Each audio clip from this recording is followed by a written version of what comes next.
pessoal, hoje a aula de Elon Laboratório é sobre o transistor de efeito de campo, nossa experiência número 8.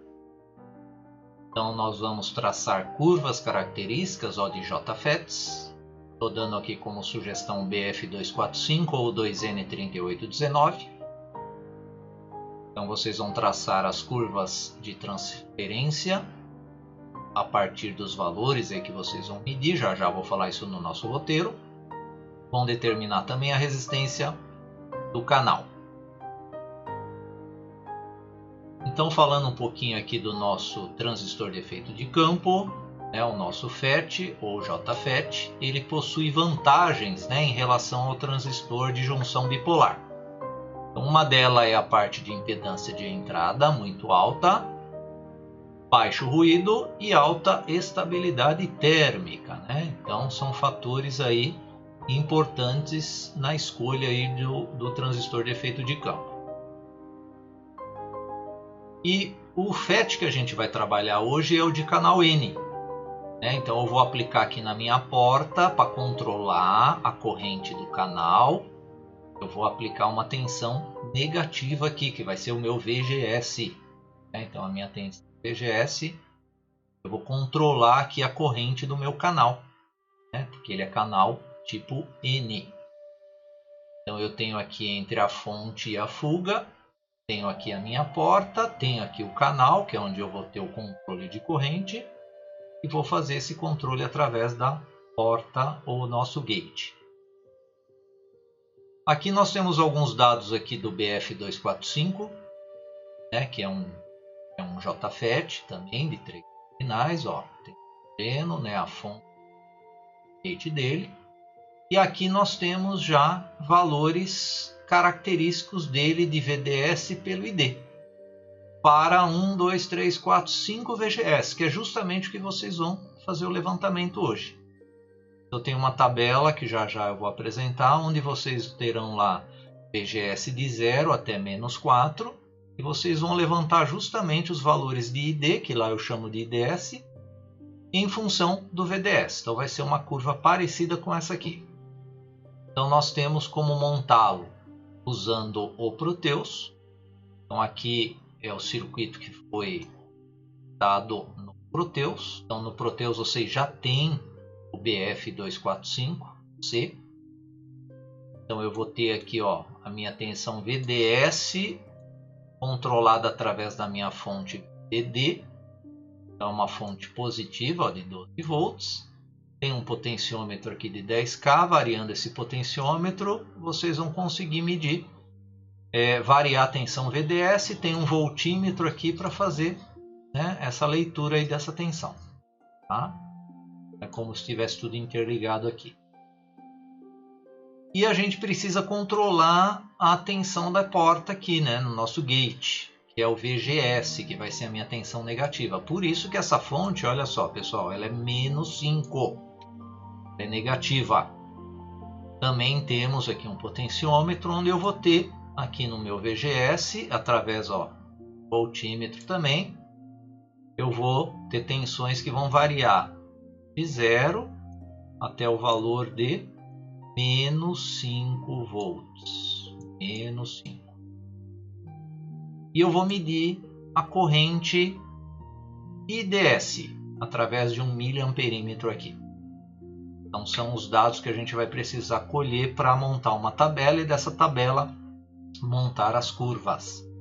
Então esse circuito é com o Proteus. Com o Multisim Live nós temos também aqui o nosso circuito. É um circuito idêntico ao feito do Proteus, porém no Multisim Live nós temos um JFET canal N, que é esse Q1 aqui, Então, para ele trabalhar que nem o BF245, nós precisamos mudar alguns parâmetros nesse modelo, porque eu tenho um modelo JFET. Então, eu vou colocar aqui a tensão VTO dele de -4, o beta de 1 ponto, é ponto, não pode pôr vírgula, 1.304 mA por volt ao quadrado. E o lambda dele, 2 ponto também, 25 mA. Volt a -1 ou 1 dividido por volt. Aqui nós só temos uns pontos de medições aqui de tensão para o VDS, para o VGS, já já eu vou demonstrar ele. E aqui nós temos a nossa fonte positiva contínua e a negativa aqui. Então essa fonte negativa é no nosso VGS, então tem que aparecer um sinal negativo aqui de tensão, hein? Se não aparecer tem algo errado. Ou usando o Proteus ou o Multisim Live ou até o Multisim Desktop, né? No Multisim Desktop nós já temos o BF245 modelado lá, então não é necessário mexer em nenhum ajuste, é só escolher o BF245. Então, montando o nosso circuito, vocês vão colher dados para essa tabela 1. Né? Então, essa tabela 1 ela traz dados de VDS. Primeiro, vocês vão fixar o VGS na tensão de 0, começando aqui, né, na ordem da tabela. E vão ir aumentando o VDS, ó, nesses passos aqui de 0, 0,1, 0,25, né, chegando até 10. E para cada passo desse aqui, ó, vocês vão medir a corrente, né, anotar aqui a corrente IDS.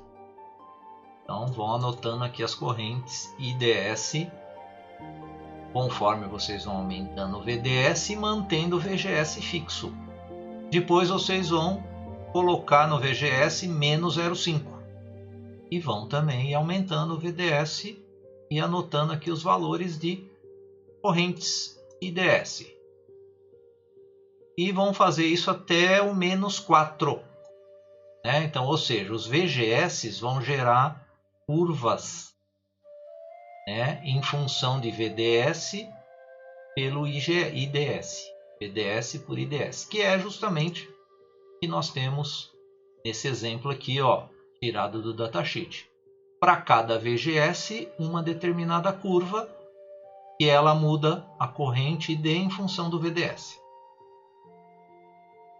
E vão plotar depois, né, essa curva nesse espaço aqui que eu deixei como figura 3, que a gente vai chamar de característica de dreno. Né?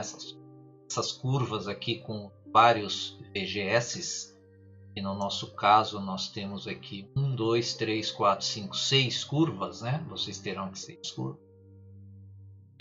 Vocês vão montar o gráfico de característica do dreno. Depois vocês terão um outro gráfico que é a característica de transferência. Esses valores vocês já colheram aqui, mas se quiser simular novamente e colher esses dados aqui novamente, não tem problema. Então, como aqui vocês vão tirar a curva de transferência.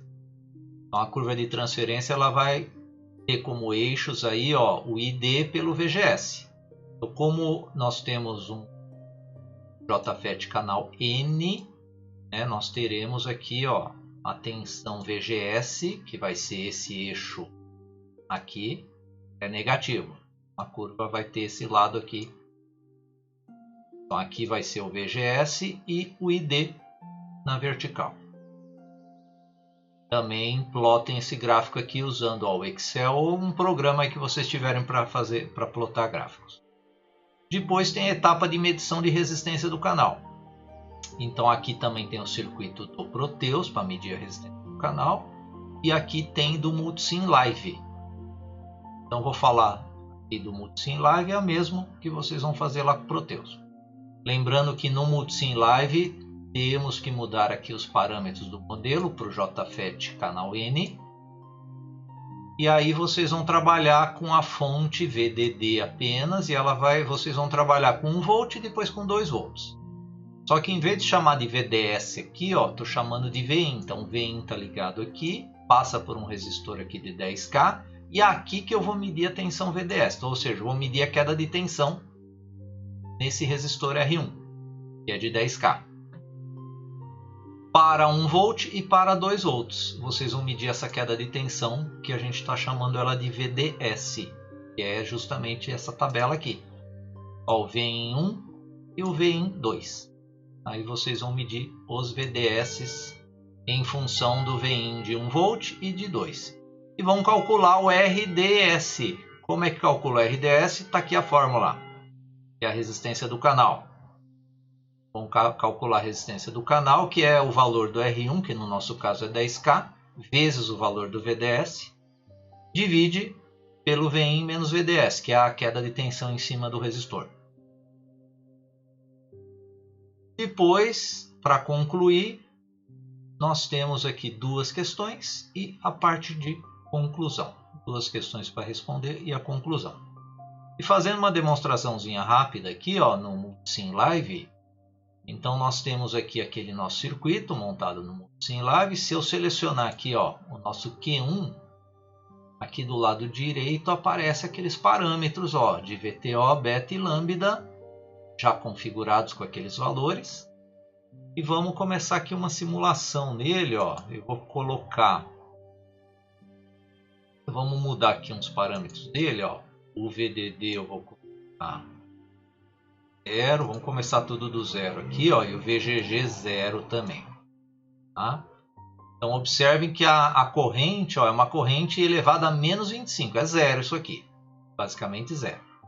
Vamos começar a aumentar o valor do VDD. Vamos colocar, vamos ir lá pro limite dele, que é de, ó, ele para num volt, aí você sai, entra de novo, ele aumenta a escala aqui para vocês. Então vamos trabalhar lá no fim de escala, lá que era daquela tabela era 10 volts. Estou colocando aqui 10 volts no nosso VDD. Só 10 volts. Olha só, o VGG, que gera a tensão VGS, está 0. O VDS está 10. Então nós temos as informações aqui. Não é necessário usar o osciloscópio, que é o grapher. E já dá para medir, ó, a corrente quando o VDD for 10 volts e o VGG for 0. Olha lá, 9 mA. Conforme eu vou mexendo aqui, ó, no meu VGG, vou deixar ele mais negativo agora, ó.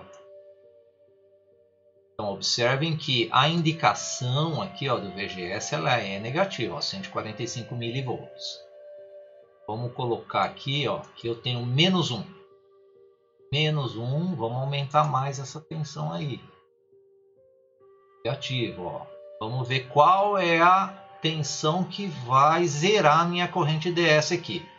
Ou seja, que o meu JFET vai bloquear. Vai bloquear a passagem de corrente. Então, olha lá, 3 volts negativo, 3.1, ó, nós temos corrente, ó, 5.20 amperes. E temos, ó, aqui, ó, 3.75 negativo. Olha o que aconteceu com a corrente. Ela foi para microamperes. Isso aqui, pessoal, é zero. Considerem já a corrente IDS zero nesse ponto aqui. Então, quando a tensão VGG, né, que vai gerar o VGS, for menos 3.75 volts, olha só, já vai gerar um bloqueio de corrente, ó, mesmo trabalhando com VDD com 10 volts. Agora, se a gente vier aqui aumentar o VDD, mas não é o caso, né, da nossa tabela, ó, se eu colocar 14.5, aí já eu tenho já corrente agora passando 1.18 mA. Tá? Então, vamos limitar ali nos 10 volts, ó, com 10 volts, eu já tenho bloqueio com uma tensão VGS de menos 3.75. Agora, claro, se eu diminuir, né, o meu VGS, aí começa lá a aparecer corrente. Por isso que nós teremos alguns, pela nossa tabela, 6 curvas lá, né, de características de dreno. Tá? Vou colocar aqui, ó, mais um exemplo. Aqui vamos colocar menos 1 volt. Então, para menos 1 volt, aí nós temos, ó, VDS 8 mili, desculpa, 8 mili é o IDS, o VDS para 10 volts, né? Então 10 volts é o limite lá da nossa tabela, e aí diminuindo, né? Colocando todos aqueles valores que pede na tabela e anotando aqui as correntes e montando depois as curvas. É isso aí, pessoal. Qualquer dúvida, só chamar aí. Boa semana a todos aí. A nossa experiência número 8, que é o transistor de efeito de campo. Até a próxima.